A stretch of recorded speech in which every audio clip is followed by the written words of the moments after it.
If you're buying a long-term rental, a multifamily rental and you're holding it long-term, it doesn't really matter unless you've got a really strategic refinance in your plan or something like that.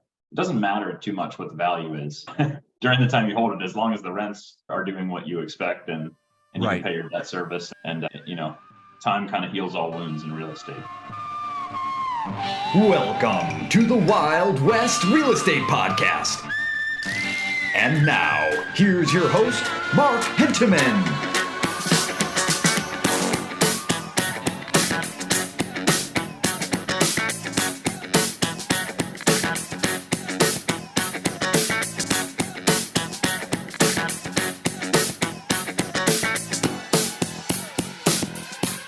Today's guest is a former wildlife biologist focused on bobcat research on the island of Kiawah.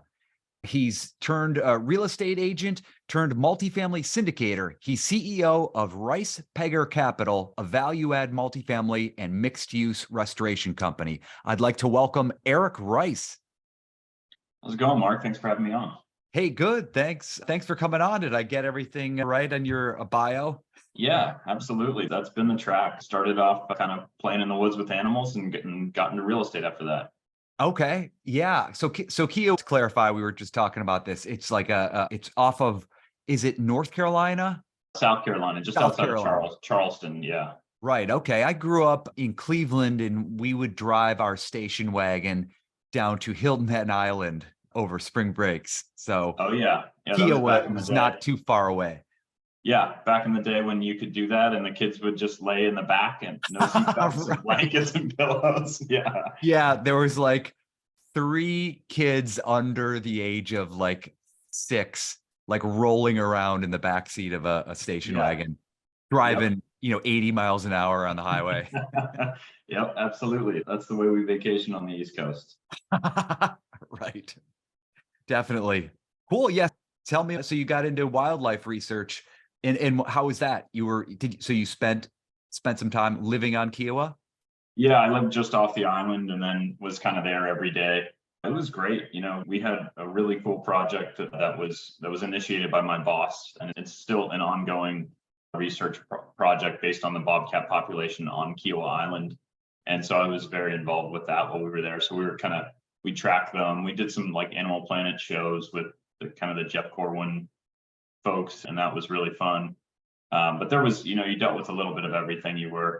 There's a lot of alligators on the island. So, everything from moving alligators around to tagging bobcats and tracking them around to white-tailed deer studies. So it was really an amazing experience. And, it gave me a lot of time to, delve into those interests that I had at the time. And then after a while, if you spend every day driving up and down the beach, and I always thought to myself, the whole coast of the United States is lined with houses like this and properties like this. And, there's got to be a way to go out there and make some money and maybe one day have a property like that. And so I thought real estate would be the ticket. So I moved from there up to DC and got into residential real estate initially. Oh, cool. So you went from bobcats to real estate. And just because the houses on Kiawah, are you a fan of Bobcat Goldthwait? I don't know what that is. You don't know who he is? Wasn't he a comedian? Oh, maybe. It's possible. There was a comedian, and I think he kind of faded away maybe like 15 years ago. I'll have to look him up. I could probably find something on YouTube.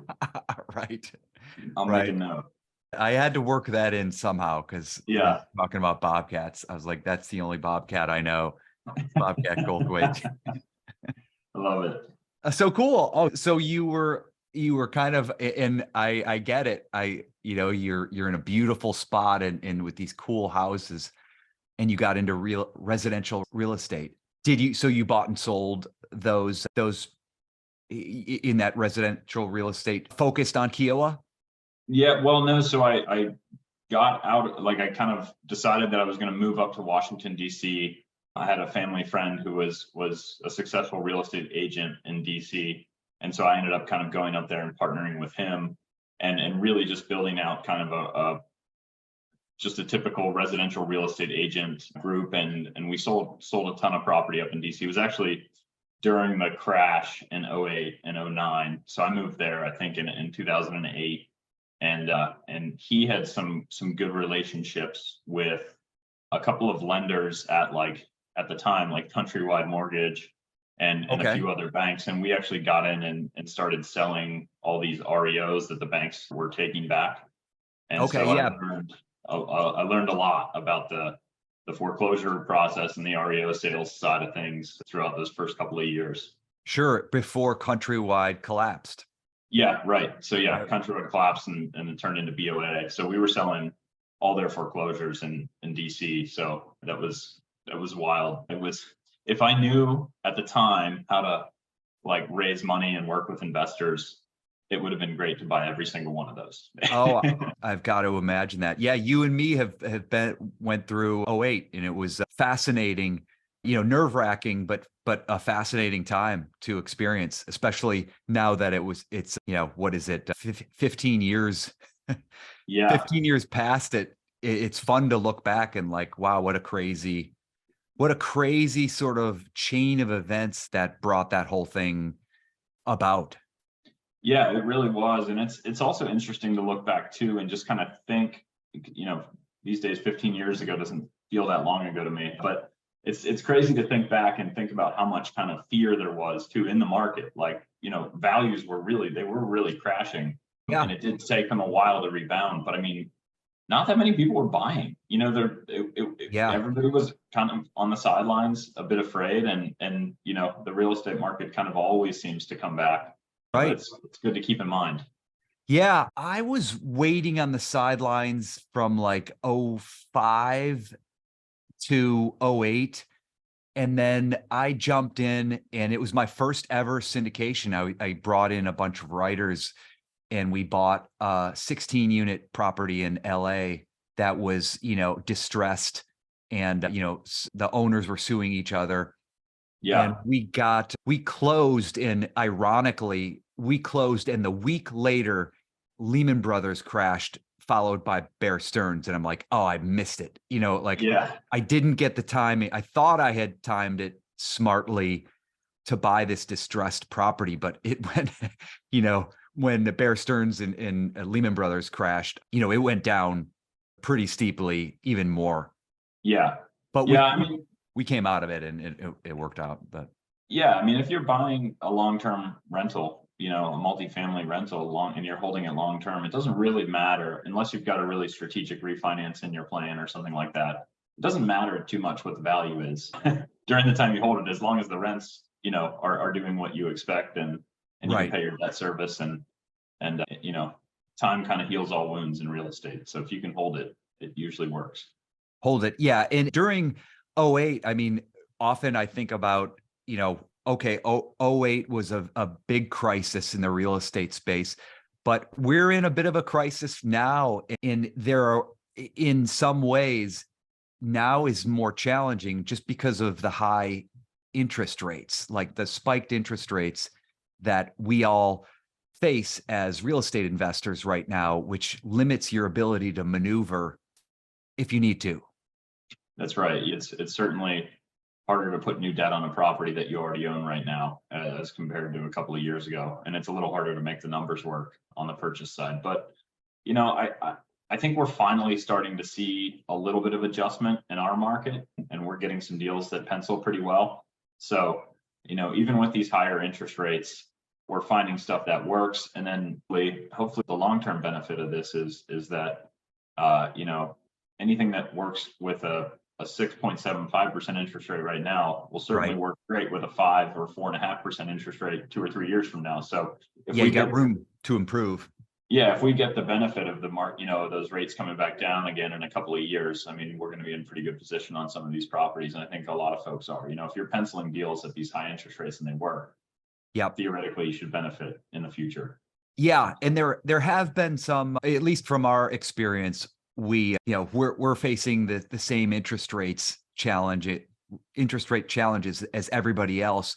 But there have been a number of, all our recent deals have been seller financed, and some of them at, I think our last one was a 2% seller carry. Oh, that's great. So if you could pull that off and then ride the values as they recover, Yeah. that's a strategy that could work in today's environment. Yeah, creative financing and seller held second notes, all that sort of thing. It's really important, I think, for both sides to explore those types of options now. A few years ago, it didn't seem that those were as popular, but people seem much more receptive to them now. Right. Right. Okay. So yeah, how did you, maybe just sort of close the loop on 08, because I'm always fascinated about other people's experience in that. And you found some distressed deals from Countrywide?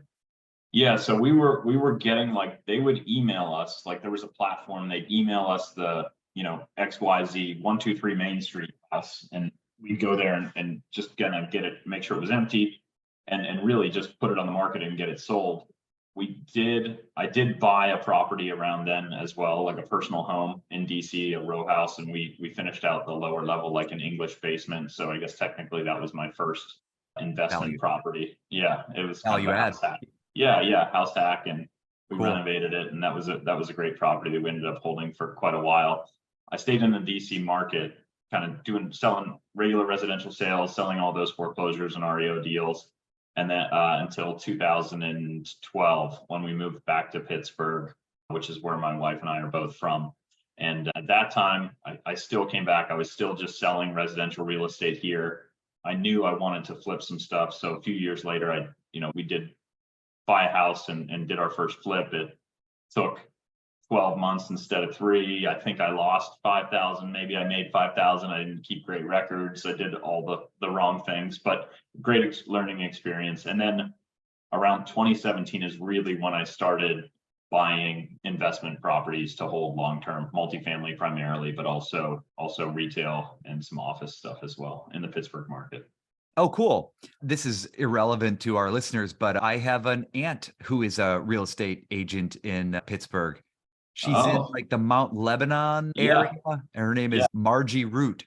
Okay, I'll keep an eye out for her. I just submitted an LOI on a building in Mount Lebanon this morning. So Oh, you did? Okay. yeah, yep, a Oh, little 17 unit deal down there. So oh, nice.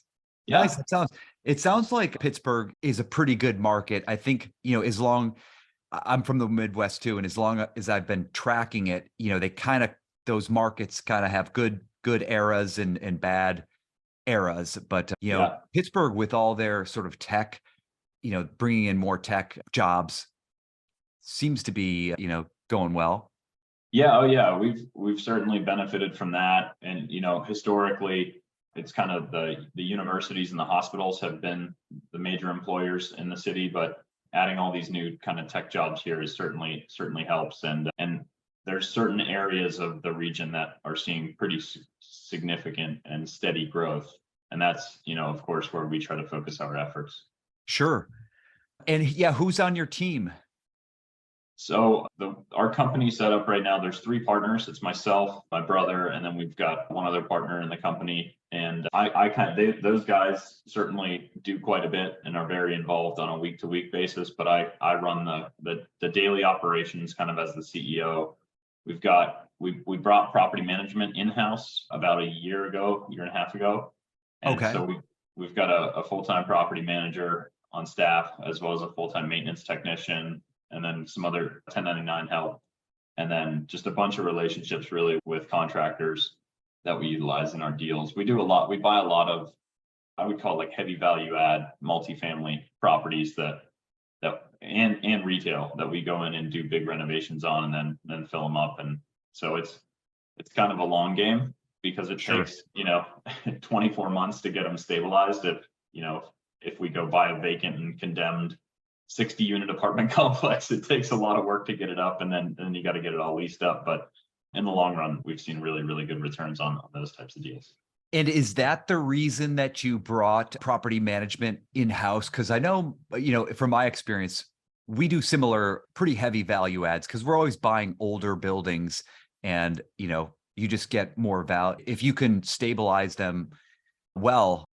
You can make great returns on that kind of property. But I've always liked the third party just because, it takes a lot of attention and expertise as well. But you guys, I admire that you guys took that on.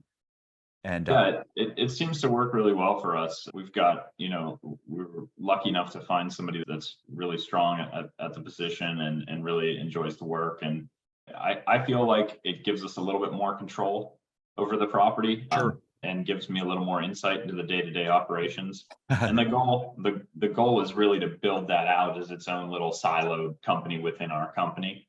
Got it. And so it costs us the same amount of money right now as we would kind of pay to an outside management company to do it in-house. But as we kind of continue to add units, that scale helps bring our effective costs down. Yeah, and control, control and transparency and all that stuff that are frustrations that other investors have when they use third party. Yeah. And we were fortunate. We had a great third party management company that we started with for the first 3 or 4 years of building up the portfolio. And honestly, if I was going to give advice to somebody that's getting rolling, I would absolutely use third party management if you can find a company that you like and that works well with you. Because as we, we're buying our first 50 units or, first 100 units, like we didn't have the time or the money to be able to do it in-house. And so that third party relationship was really beneficial to us. Yes. Yeah. Because you're spread thin already. Like there's a lot to running a syndication company and buying these properties and operating them, underwriting them to then add, you got to have the bandwidth before you want to add property management to your company. Absolutely. And how many units do you have at this point? We have somewhere right around 150 doors right now. That's mostly multifamily, so apartments, but we probably have 15 or so kind of retail and office tenants as well in different properties. So a portion of that is, more traditional commercial real estate on longer leases. So yeah, how is your retail and office, those properties? Obviously, those are sectors that are, pretty challenged now. Do you find opportunity in those because of the challenge? Yeah, it's interesting. It's probably not the typical retail or office that people think of when you say that. So Pittsburgh, like Cleveland, where you grew up, I assume, has lots of little neighborhoods around the city center. So we typically buy buildings that are, say, 10,000 to 15,000 square feet on the main street of those towns and do like a historic kind of renovation or restoration on the building. And so we're putting in, say a 3,000 square foot retail space on the first floor and then filling up 2 or 3 floors of office above those. Okay. And so it's not like big towers. And honestly, we have extremely strong demand for the retail spaces that are kind of on the main street area.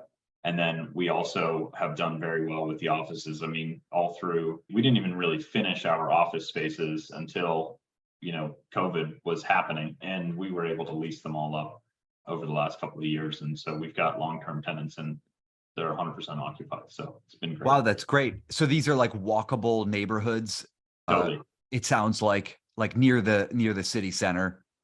Yeah, outside of downtown Pittsburgh. So you could say 15 miles away from downtown Pittsburgh, little communities that are walkable. And, there's various different types of businesses. They're not large areas typically, but they're big enough that, if we put up a 2,500 square foot or a 5,000 square foot office space for lease, we're able to find a pretty good tenant that comes in and signs a 5-year lease on those. And honestly, those, compared to renting an apartment, year to year, a 5-year commercial tenant is really nice to have.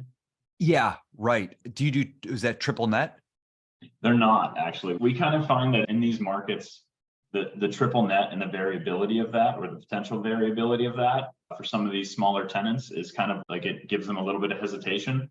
So they're all, metered out separately typically, and we let them run and pay all their own utilities, but we cover the taxes and insurance on the building. So it's a little bit like a modified gross lease is typically what we do. Okay. And so what are these types of businesses that are in your office space? There's a variety, but we've got kind of one that's like a government contractor that came in and did a nice build out in one of our levels. We've got the medical in one on one of the floors. So Sure. it's a variety. We've got yoga studios, that type of stuff. So a little bit of Sure. everything. Okay. And what do you typically do when you take over a building like that? Do you knock down walls? Are you doing significant modifications to these units? Yeah, so we do go in and do quite a bit of work. I mean, often they're, just because of the age of our area, a lot of these buildings are 100 years old or 125 years old. So we typically go in, bring in an architectural firm, really redesign the entire building from top to bottom, install typically an elevator to access the upper levels and meet, the ADA compliance requirements that we have when we go in and do these types of projects. So they're fully modernized and renovated on the inside, and then we typically try to restore the historic kind of exterior of the building so they have some character. And Nice.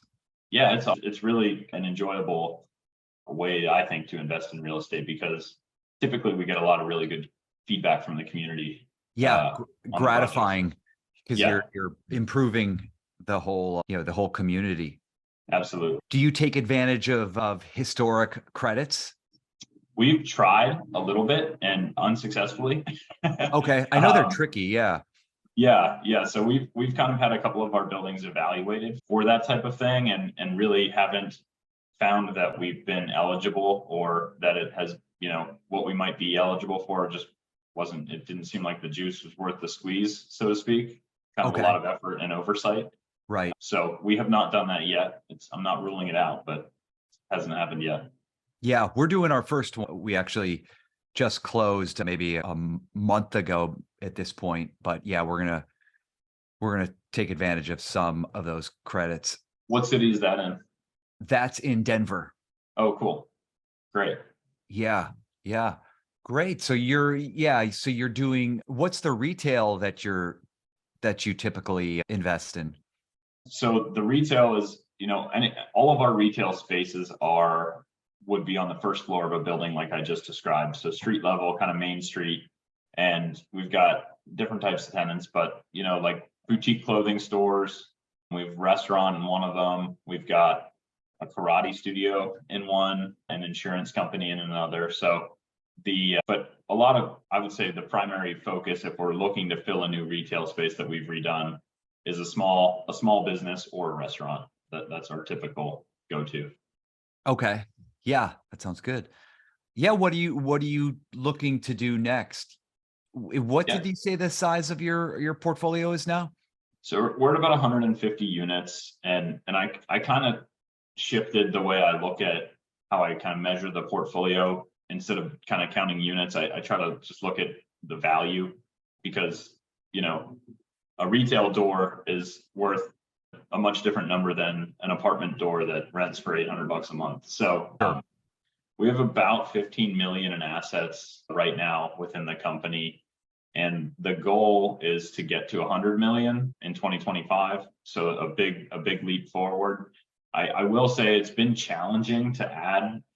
We've knocked on the door of some, getting close on some $10 to $15 million acquisitions over the past 12 months, but for various reasons, they just, financing terms changed during one of them. So we haven't closed anything in that like $10 to $15 million range.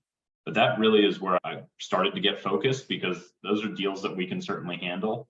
But I haven't had an overwhelming amount of opportunities. It's been a challenging market.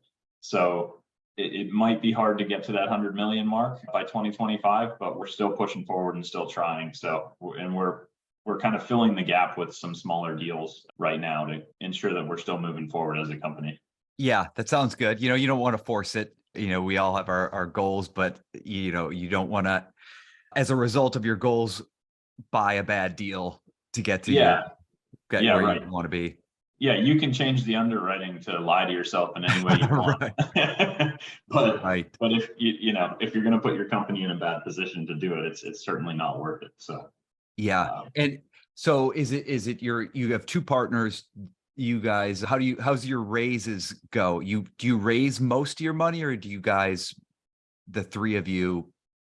We've done it both ways. Yeah. So initially we started with all of our own money. The first deal we did, we each pitched in, I think 140K on that. And Yep. luckily we were able to refi and pull a bunch of money out of that within kind of a year or so and just keep buying property. So we used our own money initially, made a lot of mistakes, learned a lot. And then once we got to the point, probably 3 years in of feeling like we had a really good grasp of things, then we went out and started raising money on deals. So the larger deals, if we're doing a larger deal, we certainly jump out and do a raise. Small syndications, we're on I think we could comfortably raise up to $8 million or so right now with our networks for a deal. So not overly challenging to raise money. And but we're still, if we're doing a deal that's $1 million or $1.5 million,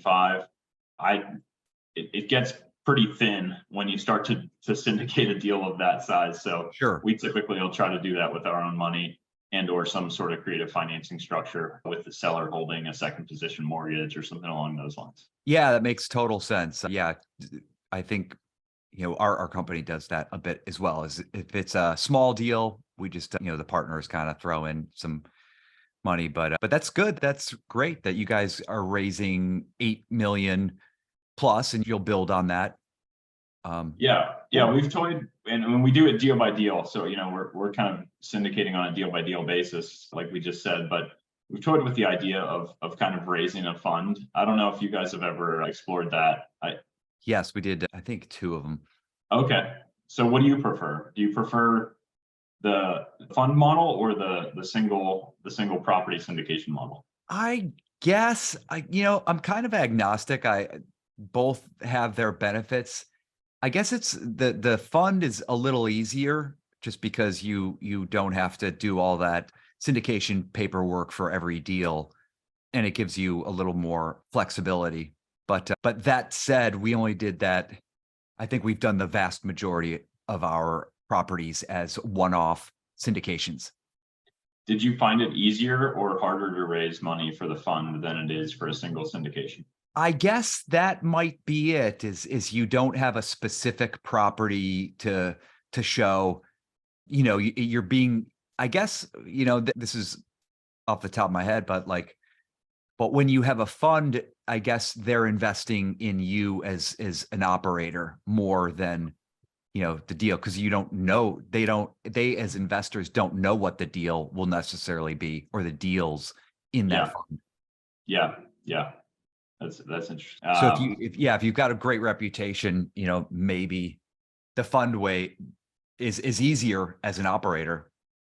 Yeah, it sounds like it. It's an exercise we've been talking through a little bit, and we'll see what the future brings. But so far, we're just deal by deal. Yeah, so you're one-off deals up until now. Yeah, that sounds great. Sounds like you guys have a really good operation. I like those heavy value add. Old, and I know exactly the properties that you're talking about in Pittsburgh, because they have those in Cleveland, those old buildings, brick. Yeah. And you gotta bring them back to life. And if you bring them back to life, well, they're beautiful. The age becomes an asset. Yeah. As long as it's new on the inside. That's kind of hard. Yeah, there you go. Yeah. Modernize all the systems. Yeah, absolutely. And we've had similar success with, kind of as we hinted at, the kind of the heavy value add on multifamily stuff as well.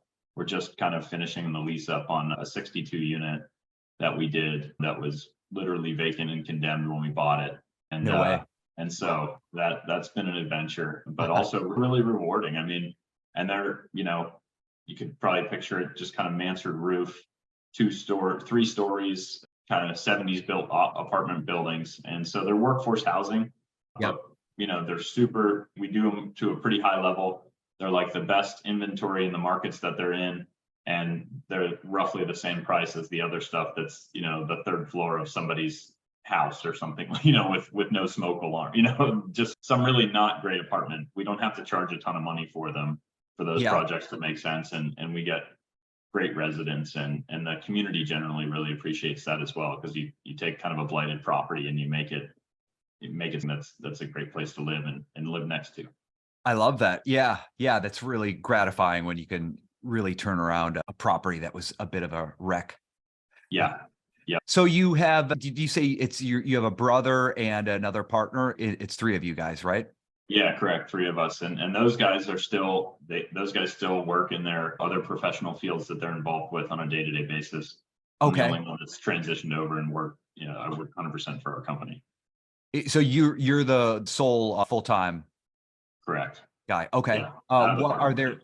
are your partners' jobs related in any way to real estate? No. Yeah. No. Okay. No, not at Yeah. all. I guess on our team, I'm the only one who's got another job that's not at all related. Yeah. Yeah. I think, for them, certainly it's a little extra work because they've got to manage, their full-time careers along with this real estate work. But we made that shift a little over a year ago where I transitioned full-time into the company. And I think that's helped with the balance a little bit. They're still really involved though. I mean, we have weekly kind of office day and, we're always analyzing deals together, figuring out structure and Yeah. together. Yeah, that sounds great. I mean, having gone through that sort of incarnation of your business as you're growing, but that's, having one partner that's full-time and, can do a lot of the heavy lift, and then having other partners and, maybe eventually all of you become partners, full-time.